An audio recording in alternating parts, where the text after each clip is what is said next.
함께 보실 말씀 마태복음 16장 13절에서 16절까지 말씀 함께 보겠습니다. 다 같이 읽겠습니다. 예수께서 가이사랴 빌립보 지방에 이르러 제자들에게 물어 가라사대 사람들이 인자를 누구라 하느냐 가로되 더러는 세례 요한 더러는 엘리야 어떤 이는 예레미야나 선지자 중에 하나라 하나이다. 가라사대 너희는 나를 누구라 하느냐 시몬 베드로가 대답하여 가로되 주는 그리스도시요 살아계신 하나님의 아들이시나이다. 아멘. 함께 기도하겠습니다. 하나님 감사합니다. 우리 청년들 예배할 수 있게 하시고 특별히 우리가 이렇게 각자 있는 자리 가운데서도 예배할 수 있는 환경 허락하시면 감사드립니다. 참 예배가 자가 되어짐을 소망하며 우리가 예배하는 그 마음 가운데 한 점 흐트럼짐 없이 하나님을 간절히 향하는 마음으로서 나가도록 주께서 붙드시고 우리가 걷는 그 걸음 가운데 우리가 생각하는 그 생각 가운데 하나님이 중심이 계시는 그런 삶이 될 수 있도록 참된 하나님의 자녀가 될 수 있도록 붙들어 주시옵소서. 감사드리며 예수님의 이름으로 기도드립니다. 아멘. 할렐루야. 우리 청년들 반갑습니다. 예배 말씀 시작하기 전에 광고를 먼저 하고 시작하려고 합니다. 내일 이제 우리 예배 드리는 주일날 이제 오전 어른 예배를 통하여서 한번 광고가 나간 이후에 청년들이 예배를 드리고 있을 텐데요. 이제 이 말씀 예배가 드려지는 시점으로 해서 다음 날인 월요일부터 이제 우리 다시금 대면 예배를 시작하게 됩니다. 그래서 이제 월화수목금 주일 새벽 예배, 그리고 수요일 수요 예배, 금요일 철야 예배, 그다음에 주일날 주일 예배 1부, 2부 예배로 나눠져서 그동안 하던 방식대로 진행이 되겠고요. 중고등부, 유초등부, 청년부 교육기관은 한동안 이제 좀 더 잠잠해질 때까지는 따로 특정하게 예배로 보이지 아니하고요. 어른 예배 1부, 2부 예배에 부모님께서 이제 교회 다니시는 청년들은 부모님과 함께 나오시면 되겠습니다. 자, 그리고 부모님이 나오시지 않는 청년들은 이제 차후에 나눠서 1부 혹은 2부에 선택적으로 나오시면 되는 방식으로 진행될 것 같습니다. 각자 계속해서 예배가 끊어지지 않도록 우리 함께 노력할 수 있었으면 좋겠고요. 예배자의 그 마음을 회복하는 그런 시기가 될 수 있기를 소망합니다. 우리 함께 말씀 보도록 하겠습니다.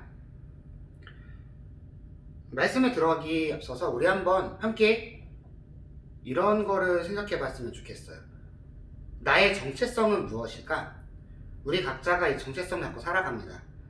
최근에 이제 친구들이 모였을 때 약간 부러운 그런 장면을 경험했던 게 한 친구가 명함을 내밀더라고요. 그게 별거 아닌데 저는 이제 살면서 명함이라는 것을 만들 생각도 안 해봤고 앞으로도 만들 일이 없을 거라 생각하고 살아가다 보니까 어떤 친구가 이제 자신을 소개하는 것을 고객 만나면 보여주는 거 하면 보여주는데 저 종이 하나가 저 사람이 어떤 사람인지를 대변해 주는구나 라는 생각을 문득 갖게 되더라고요. 그러면서 들었던 생각이 과연 우리 청년들은 나라는 존재의 정체성을 무엇으로 삼고 살아갈까 라는 생각을 문득 하게 됐습니다. 사실 정체성이란 건 굉장히 중요해요. 나를 소개할 때 또 나 스스로가 살아가는 과정 속에서 나는 어떤 사람인가를 규정하는 하나의 틀이며 우린 통상 그 이름에 걸맞게 살아가기 위해 노력하고 누군가가 그 이름에 걸맞지 못할 때 우린 비난하거나 판단하고는 합니다. 아마 이제 예배를 드린 많은 청년들이 각자마다 다양한 정체성을 갖고 살아갈 거예요. 이제 대학생 생활하고 있는 이청의 일부 청년들 같은 경우에는 이제 어떤 학교 몇 학번 또 어떤 과 누구 몇 학년의 누구다 라는 자신의 정체성이 있을 거고요. 직장 생활하는 청년들 같은 경우에는 어떤 직장에서 어떤 직책을 맡고 있는 누구다라는 정체성이 있을 거예요. 또 각자 집에 가게 되면은 어떤 부모님의 자녀 또 누구누구의 동생, 오빠, 언니, 형, 누나와 같은 각자 자신이 속해 있는 다양한 공간 안에서의 정체성을 갖고 있을 거라 생각합니다. 사실 우리가 가진 정체성은 굉장히 많아요. 굉장히 다양하고 우리가 어느 곳에 있느냐에 따라서 그 정체성이 조금씩 변화하게 됩니다. 저를 한번 예를 들어볼게요. 자, 제가 이제 말씀을 찍고 다음 주부터 예배를 함께 모이게 돼서 교회로 오면은 전 전도사예요. 물론 이제 우리 청년들을 저랑 굉장히 오랜 기간 알아왔다 보니까 친한 사이이지만 그럼에도 제가 전도사라는 이유로 하여서 저와 여러분의 관계는 교역자와 한 청년의 관계로 성립이 되게 됩니다. 하지만 제가 집에 가게 되면은 저는 부모님의 자녀예요. 그러다 보니까 우리가 함께 이제 부모님과 제가 교회에 오게 되면은 저를 향한 호칭도 전사님이라 하고 대우를 하시지만 집에 가면 또 제가 자녀의 입장에서 살아가게 되죠. 또 제가 이제 학교를 가게 되면은 저는 화석과 같은 10년차 대학생이 됩니다. 또 제 친구들을 만나러 가면은 그 장소에 저는 친구들 중에 한 명인 어떤 어릴 때부터 알아온 누군가로 바뀌게 돼요. 아마 지금 예배를 드리는 많은 분들도 내가 속하는 그 모든 공간에서 내 정체성이 조금씩은 다를 거예요. 특별히 이제 남자 청년들 같은 경우에는 이미 군대를 갔다 오신 분도 아직 안 간 분도 계시지만 사회에서 내가 어떻게 살아가는지 아무 무관하게 군대를 딱 들어가는 순간부터는 나의 계급과 내 맡겨진 직책에 맞는 그런 위치로서 그런 정체성으로서 1년 이상을 살아가게 됩니다. 우리는 굉장히 많은 정체성을 경험하였고 앞으로 우리의 정체성은 계속해서 다양한 공간에서 그 위치에 맞게 형성될 것을 요구받게 돼요.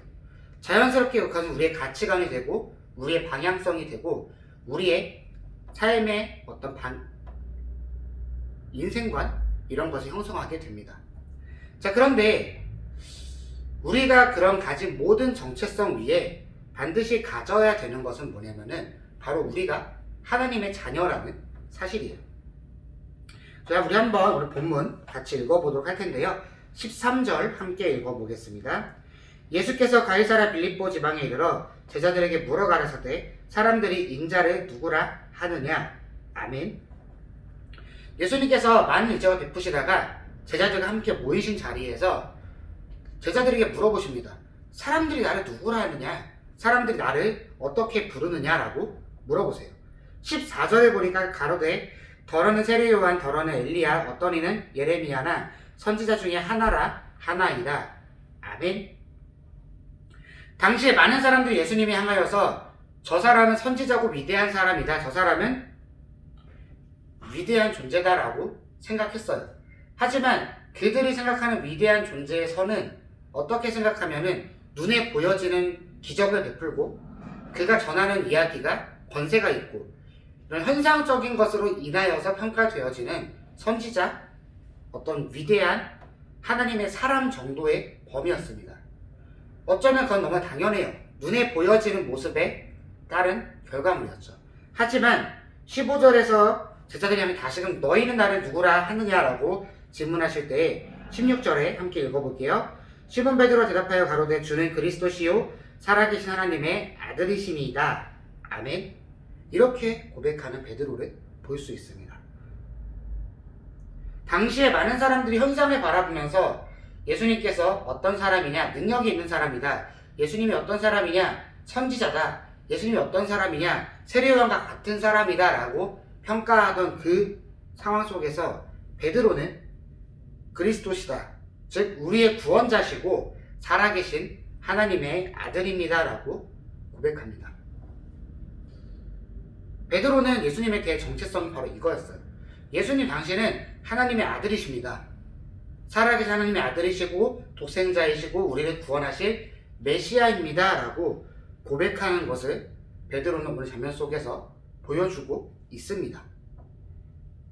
베드로는 이 정체성이 있었기 때문에 예수님을 따랐으며 예수님께서 훗날 십자가에 달려졌다가 부활하시고 승천하신 이후에 성령을 받아서 그 정체성을 위하여 살아가는 사람이 되게 되죠. 우리가 신앙생활하는 과정 속에서 분명하게 돌아보고 점검해야 되는 것은 바로 뭐냐면요, 우리 안에 하나님의 정체성이 뭐냐는 거예요. 우리 안에 예수님의 정체성이 무엇이고 우리 안에 교회의 정체성이 무엇인지를 분명히 돌아봐야 한다는 것을 우리가 이 시간 도전하게 소망합니다.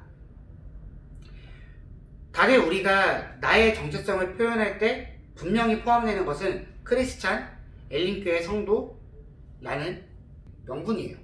자, 그런데 우리가 그것을 이야기할 때 정말 조심해야 되는 게, 우리가 하나님의 정체성을 정확하게 이해하지 못하고 예수님이 나의 구원자이심을, 나를 위해 이 땅에 오셨고 나를 위해 피 흘리셨고 내가 그 보혈의 믿음으로 인해 구원에 이른다는 이 근원적인 이야기가 우리 안에 정확하게 잡혀있지 않는다면은, 우리가 고백하는 나는 크리스찬이라는 그 고백은 사실은 진짜로 아무런 알맹이가 들어있지 않은 껍데기에 불과한 고백이 될 수 있다는 것을 우리가 충분히 고민해 봐야 돼요.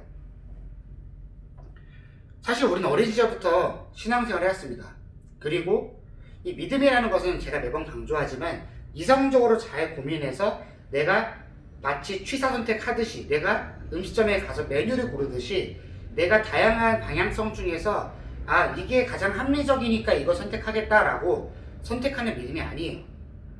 우리가 믿고 있는 믿음은 이성적이지 못하고 하나님께서 은혜 주셨기 때문에 그 은혜 가운데 우리가 비로소 그 믿음을 갖게 되었으면 우리는 솔직한 고백 가운데 고백할 수 있을 수밖에 없습니다. 자, 그런데 그렇게 은혜를 받은 믿음이다 보니까 여기에 살짝 하자가 생기는 게 뭐냐면요, 정작 그 알맹이가 무엇인지를 점검할 시간이 우리 안에 주어지지 않을 때가 많다는 거예요. 처음 은혜 받았을 때는 막 뜨거워요. 처음 은혜 받았을 때는 되게 모든 걸 다 할 수 있을 것 같고 나의 모든 것을 드립니다. 하지만 그 알맹이가 제대로 채워지지 않은 믿음이라면, 정작 어려움을 겪기 시작할 때, 내가 교회 안에 상처받을 때, 내가 신앙적으로 흔들릴 일이 생길 때, 그 모든 순간에 놓여지는 시점에서 우리는 흔들릴 수밖에 없습니다. 비유하자면 맨 처음 내가 직장에 들어가면 그 직장이 되게 좋아 보여요. 내가 월급 받을 수 있고 뭔가 내가 나의 이상을 펼쳐볼 수 있을 것만 같아요. 하지만 그곳에서 생활을 하다 보면은 나는 짜여진 어떤 프로그램 안에 돌아가는 쳇바퀴라는 느낌이 들 때가 많고요. 내가 가진 능력을 펼쳐 보이는 것이 아니라 그들이 요구하는 것을 내가 맞춰줘야만 하는구나라는 생각을 갖게 될 때가 있다는 거죠. 그것이 반복되다 보면 의욕이 떨어지고 어느샌가 적당히라는 생각을 갖게 되는 경우가 직장 생활하는 많은 청년들 입에서 나오는 것을 보게 돼요. 이렇게 내가 처음 무언가를 느낄 때랑 그곳에 깊게 속하면서 내가 조금씩 무언가를 알아가고 느끼는 그 시점에 우리의 생각은 많이 달라질 때가 많습니다. 신앙도 비슷한 게요, 처음 내가 막 하나님 만나잖아요. 진짜 뜨거워요. 그리고 정말 내가 가진 그 모든 것을 드리는 것이 하나도 안 아깝습니다. 누군가 나에게 상처를 줘, 피해를 줘도 하나님이 더 소중하기 때문에 우리는 그것을 붙들고 나아갈 수 있고요. 그 걸음에 힘이 있어요. 하지만 그 믿음이 확고하지 못하다면, 정말로 하나님이 나의 구세주임을, 예수님이 나를 구원하셨고 우리가 성령을 믿음으로 인하여서 그 성령의 이끄심을 받는다는 이 근원적인 정체성이 확립이 안 되면은 어느 순간 우리가 그것이 휘둘릴만한 상황에 놓여지기 시작할 때 우리의 걸음은 약해지게 되고 우리의 시선은 다른 곳을 향하기가 너무 쉽다는 것을 잊지 않기를 소망합니다. 그리하여서 우리 청년들이 정말 이 시대 속에서 충분하게 스스로 고민했으면 좋겠는 것은, 내가 과연 믿고 있는 그 하나님에 대한 믿음이 무엇에 근거하였고 나는 어떻게 믿고 있고 어떻게 그 믿음을 가지고 살아가는지에 대해서 충분하게 이 시간 고민해 보기를 요청합니다. 우리가 아무리 많은 봉사를 할지라도, 겉으로 보여지게 많은 예배를 드릴지라도, 많은 기도를 하고 찬양을 많이 부르고 말씀을 많이 볼지라도, 이 베이스가 비워지는 그 순간부터 우리의 예배는, 우리의 신앙의 걸음은 결코 단단하다 말할 수는 없을 거예요. 우리가 이 부분을 충분하게 고민하는 간에 나는 과연 이 베드로처럼 주는 그리스도시요 살아계신 하나님의 아들이시니이다, 나를 구원하시는 분이시고 나를 위해 십자가에 달리신 분이시며 내가 그 예수의 보혈의 믿음으로 하나님의 은혜로 인하여서 구원에 이르렀습니다라는 그 믿음의 고백이 과연 우리 입술에서 드려지는지 충분하게 청년의 때에 고민할 수 있기를 요청합니다. 그리하여서 우리 이 시간 진짜 생각해 봐야 되는 게, 정말 성경을 많이 알아요. 성경을 진짜 많이 공부해서 지식이 박학해요. 하지만 하나님에 대한 절정의 믿음이 없는 사람과 성경 하나도 몰라요. 기도할 줄도 몰라요. 근데 정말 하나님을 향한 믿음이 확고한 사람과 우리가 과연 둘 중에 어떤 사람이 더 하나님 앞에서 신실한 믿음을 가진 사람이라 평가받을까에 대해서 정말 고민해 볼 수 있으면 좋겠습니다. 물론 제일 좋은 거는 그 확고한 믿음 앞에 말씀도 많이 알고 기도 많이 하고 찬양 많이 드리고 헌신하고 내 삶을 전적으로 하나님께 드리는 그 모습이 가장 아름다울 거예요. 하지만 무엇이 우선이고 무엇이 나에게 먼저 선행돼야 하는지, 무엇이 더 근본적인 문제이고 무엇이 더 소중한 문제인지에 대하여서는 우리가 충분히 함께 고민해 볼 수 있는 내용이 될 수 있을 거라 생각합니다. 그리하여서 청년들이 흔히 말해서 머리만 찼다 라는 말을 듣는 그런 시선으로 하나님 앞에 서 있는 그런 사람이 아니라 정말로 그 근원에 확고한 믿음이 있기 때문에 어떤 바람이 불어도 흔들리지 않는, 마치 건축을 할 때 겉으로 보기엔 진짜 화려해요. 하지만 강한 비바람이 불면 넘어지는 그런 건물이 아니라 겉보기엔 허름해 보일지라도 기둥을 잘 세우고 튼튼하게 지었기 때문에 그 어떤 바람에도 지진에도 무너지지 않는 단단한 건물이 될 수 있는, 그런 신앙이 우리의 신앙이 될 수 있는 저와 여러분이 되기를 소망하며 말씀을 맺도록 할게요. 다 같이 함께 기도하겠습니다. 하나님 감사합니다. 우리 청년들 정말로 주님 앞에서 참된 예배자가 되어지면 소망합니다. 우리의 걸음이 너무나 연약합니다. 우리의 바라보는 것이 너무나 힘이 없습니다. 우리 가운데 다시금 그 근원적인 믿음이 회복되도록 붙들어 주시고 하나님께서 나의 구원자이심을 매 순간 고백하는 가운데 우리 삶의 모든 영역에서 그것을 적용하며 살아가는 나의 기반이 되는 그런 삶이 될 수 있도록 주께서 함께해 주시옵소서. 주님을 의지합니다. 감사드리며 예수님의 이름으로 기도드립니다. 아멘.